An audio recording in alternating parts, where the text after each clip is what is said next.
7:47 de la mañana, estamos de regreso en Altavoz, en Radio Vital y en Movistar Televisión. Nos acompaña el doctor Luis Andrés Portugal Pizarro. Él es abogado constitucionalista. ¿Cómo estás? Bienvenido a Altavoz en Vital. ¿Has estado en el Cusco? ¿Cómo estás? Buenos días con el público oyente. Sí, vengo desde el Cusco. Estoy bastante contento de poder participar y discutir pues algunos temas vinculados a los aspectos constitucionales de la realidad nacional. Efectivamente. ¿Cómo estás viendo esta situación? Como sabes, la titular del Ministerio Público debe comparecer el día de mañana ante la Junta Nacional de Justicia. Obviamente hay una denuncia contra ella. Hay la intención de retirarla del cargo, sancionarla también. ¿Cómo estás viendo tú como abogado constitucionalista esta situación en el Ministerio Público del país? Bueno, lo que hay, y no es de ahora, desde hace ya un par de años, es un serio y grave enfrentamiento de poderes. Y un enfrentamiento de poderes que a veces parece despersonalizarse, en el sentido de que ya no hay ni siquiera las opciones de empezar a conversar con las cabezas de los titulares de cada órgano del Estado, ¿no? Y entonces este enfrentamiento de poderes desconoce lo que, por ejemplo, en su momento el Tribunal Constitucional denominó el principio de colaboración, que es este diálogo constructivo. Esto ha sido dejado de lado ya hace bastante tiempo en el Perú. Hoy día lo que hay es el choque, el enfrentamiento que termina afectando la institucionalidad. Yo creo que todo esto tiene que ver también finalmente con todo un diseño constitucional. Lo que ha pasado en el Perú es que la Constitución de 1993 ha establecido una dinámica de separación de poderes que incluye a los órganos constitucionalmente autónomos, pero con una serie de herramientas que no corresponden necesariamente a nuestra forma de gobierno histórica, y que genera estos enfrentamientos, que genera esta falta de articular mecanismos de conversación y que lleva a la posible suspensión temporal de la fiscal de la Nación mientras se hace un proceso sancionador que probablemente termine en su destitución, ¿no? ¿Y usted cree que debe ser suspendida?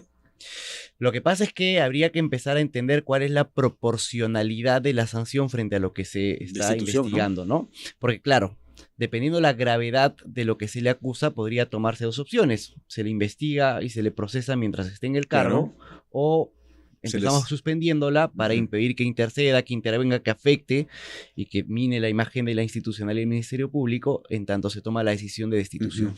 Lo que es cierto es que en el país nos puede gustar o no nos puede gustar las decisiones. Nos puede gustar lo que dice el Tribunal Constitucional o no nos puede gustar lo que dice el Tribunal Constitucional. Nos puede gustar lo que decida la Junta Nacional de Justicia o no respecto a la reincorporación de Patricia Benavides. Pero la manera de cuestionar esas decisiones con las que no estamos de acuerdo es mediante la vía judicial y no mediante el desacato de las decisiones administrativas. Porque si no seríamos una anarquía, porque finalmente estamos en una anarquía que desconoce el Estado de Derecho. Efectivamente. El Estado de Derecho crea mecanismos para cuestionar las decisiones con las que no estamos de acuerdo. El desacato claramente no es uno de estos caminos. Y lo que a mí me preocupa es que Delia Espinosa en una entrevista donde se puso un poco furiosa con un colega haya deslizado que tampoco acatará su eventual suspensión. ¿Y qué pasaría en ese caso si la suspenden y no acata? Bueno, el uso de la fuerza pública. El uso de la fuerza pública, pero además eso ya es un delito, ¿no? Sí. O sea, el hecho de desacatar decisiones emanadas en procedimientos con los que no estamos de acuerdo con el resultado. Claro, más allá es un de eso, delito. ¿no? Ahora, podemos cuestionar que ese procedimiento está viciado porque no se respeta el debido proceso, por ejemplo. Pero el mecanismo para cuestionar también violaciones al debido proceso es la vía judicial. Es decir, yo no puedo decir, este proceso está viciado porque no han respetado mis garantías y en consecuencia lo desacato. No. Si yo no estoy de acuerdo por cómo se han llevado las garantías procedimentales en un proceso de destitución, en un proceso sancionador, el camino es la vía judicial para cuestionar ese proceso de destitución. Entonces hay la herramienta, y la herramienta se construye precisamente en el marco de un Estado constitucional de derecho. En el caso, por ejemplo, de la presidenta Dina Boluarte y la decisión del Tribunal Constitucional de darle, digamos, la razón en el sentido de que no puede ser investigada durante su periodo de gobierno, pero sí ocurrió durante el gobierno de Pedro Castillo. Diferencias de posiciones. ¿Cuál es tu visión sobre ello? Aquí lo primero que hay que mencionar es que el Tribunal Constitucional resolvió un proceso competencial. Y en el proceso competencial lo que hace es examinar entre varios poderes del Estado quién tiene la razón o quién está ejecutando de manera arbitraria las competencias que surge de la Constitución. Surge una demanda del Ejecutivo. La demanda del Ejecutivo. Entonces es un proceso despersonalizado. No es que Dina Boluarte haya ido al Tribunal Constitucional, ha ido el Poder Ejecutivo. Y creo que hay un problema que tuvo el Tribunal fue incluir a Dina Boluarte porque hay que despersonalizar para que no parezca que el Tribunal Constitucional ha salvado a Dina Boluarte. Lo que ha dicho el Tribunal Constitucional rige para el tema Boluarte, pero regirá para el presidente del 2026 y del 2030 2031 y el 2036. Yo creo que el Tribunal Constitucional ha hecho una lectura correcta de la Constitución. Yo creo que lo que dice el 117 está claramente establecido desde la Constitución de 1860. Creo que es una regulación insuficiente porque no podemos tener una regulación de hace 150 años relativamente vigente, pero el camino no es una interpretación laxa o arbitraria de la Constitución. Lo que hay que hacer es reformar el 117 para incluir delitos de corrupción, por ejemplo. Para incluir delitos de corrupción, crimen organizado, narcotráfico, lavado de activos, por ejemplo, ¿no? Pero siempre equilibrando, porque al otro lado tenemos el tema del privilegio de la investidura presidencial a la que también hay que proteger de una u otra manera. El gran problema del Tribunal Constitucional es que hay sentencias contradictorias. En el 2020 el tribunal nos dijo que el Congreso fue disuelto correctamente y en el 2023 nos dijo que fue o disuelto de forma incorrecta. Entonces no hay una coherencia. Es verdad que son plenos distintos, pero el tribunal es una institución que debería caminar más o menos en una línea jurisprudencial que nos dé predictibilidad. En el año 2022-23, no el Tribunal Constitucional, pero sí una serie de analistas constitucionalistas defendían la posibilidad de una investigación contra Pedro Castillo. Exacto. Claro. Y ahora esos mismos constitucionalistas aplauden la decisión del Tribunal Constitucional. Entonces yo creo que a la hora de leer la Constitución hay que tener coherencia y hay que generar una neutralidad ideológica respecto a quién está de por medio en esa lectura de la Constitución. Esté Castillo, esté Ina Boluarte, la lectura del 117 debe ser una sola, sobre todo ahora a partir de lo dicho por el Tribunal Constitucional. Sí, y yo quería preguntarte por qué, si es claro el artículo 117 que solamente un presidente puede ser acusado por traición a la patria, por impedir las elecciones, por cerrar el Parlamento, etcétera, la fiscal de la Nación presentó sendas denuncias constitucionales por otros delitos ante el Parlamento. ¿Cómo debió actuar el Parlamento? Lo que pasa es que la Constitución tiene una serie de normas que son generales, abstractas y que eventualmente da espacio para otras interpretaciones. El tema está que esas interpretaciones deben ser razonables y coherentes también con el propio texto constitucional y con la historia constitucional del Perú. Yo creo que un gran error que se cometió en el Perú es pretender la Constitución en términos de un código procesal penal, porque la Constitución dice el presidente no puede ser acusado. Claro. Y entonces alguien dijo, ok, pero bajo la terminología del código procesal penal, una cosa es ser acusado y otra cosa es ser investigado. Pero no podemos leer la Constitución o no podemos pretender que la Constitución desarrolle una terminología tan técnica y tan extensa como un código procesal constitucional, porque lo que importa es qué está detrás. Investigando a una presidenta, ¿también afectamos su investidura presidencial? Evidentemente, porque una investigación permite allanar una vivienda, que es lo que ocurrió. Hasta podría permitir un impedimento de salida del país que también afecta a la investidura presidencial. En ese sentido, ¿crees tú que el Congreso hizo bien en archivar la denuncia constitucional contra la presidenta Dina Boluarte por la situación de las, entre comillas, matanzas durante las protestas contra su gobierno?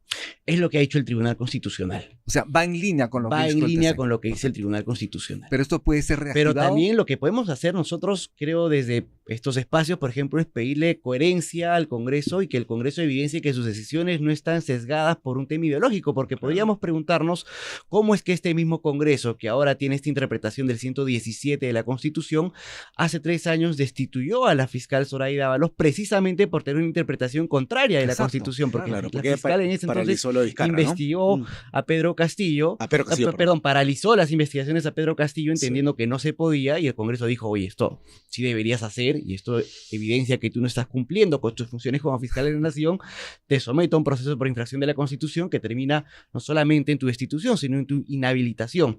Y tan solo 3 años después, el Congreso asume una teoría de interpretación de... En ese sentido, Zoraida Ábalos en ese momento tenía la razón respecto a lo que decía la Constitución del Estado.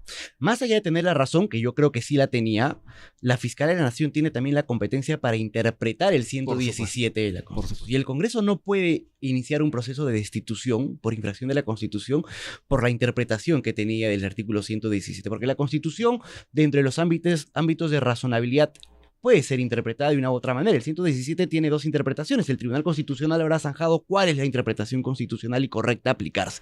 Pero hasta antes de esta sentencia, habían 2 interpretaciones con argumentos más, argumentos menos, pero que se manejaban dentro de la razonabilidad de lo posible. Yo tengo una última pregunta y gracias por estar aquí, doctor Portugal. La ley de amnistía.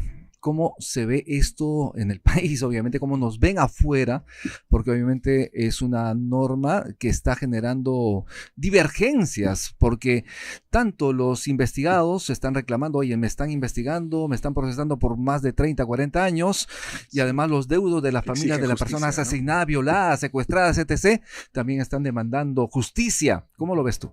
Bueno, yo creo que este es un tema enorme, ¿no? Nos da para 1 año y medio de programa, sin duda alguna. Yo creo que hay varias aristas para considerar. Un primer tema es ¿Cómo hemos normalizado que el Congreso tome decisiones de este calibre? Es una norma que genera un impacto no solamente nacional, sino internacional a partir de lo que ustedes dicen.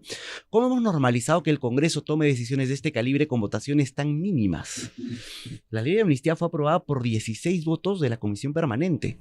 La ley de prescripción de los crímenes de lesa humanidad con 15 votos de la Comisión Permanente.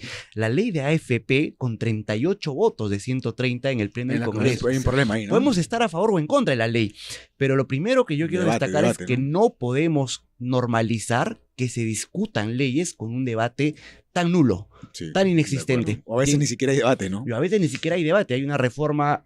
El reglamento del Congreso habilitaba la posibilidad de que en el Parlamento puedan darse situaciones de cortar la intervención de un congresista para hacer la réplica y decir, oye, este argumento yo creo que es endeble por tal cosa.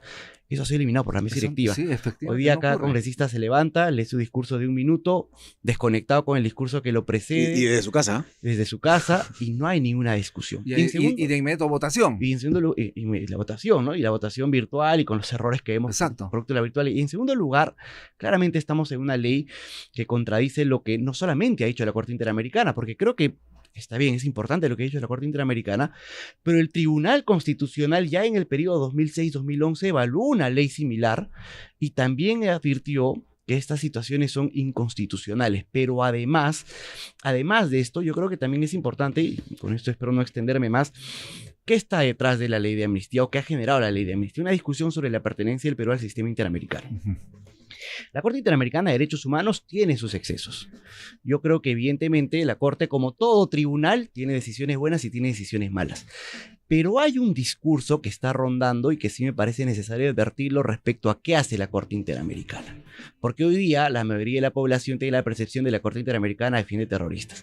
Si revisamos las últimas sentencias de la Corte Interamericana respecto al caso peruano, trabajadores despedidos arbitrariamente, fiscales, jueces destituidos arbitrariamente por el extinto Consejo Nacional de la Magistratura, además un Consejo Nacional que ya sabemos cómo funciona. El caso de la comunidad de Loroya, cientos de niños que durante décadas murieron por contaminación ambiental y que jamás encontraron ningún tipo de protección judicial en el Perú, protegidos por una decisión de la Corte Interamericana. Entonces creo que en el trasfondo lo que ha generado esto es la discusión de qué hace la Corte Interamericana, y para esta discusión hay que entrar también con argumentos de qué hace realmente más allá de lo que uno o dos políticos puedan decir. Perfecto. Luis Andrés Portugal, muchísimas gracias por estar en Altavoz.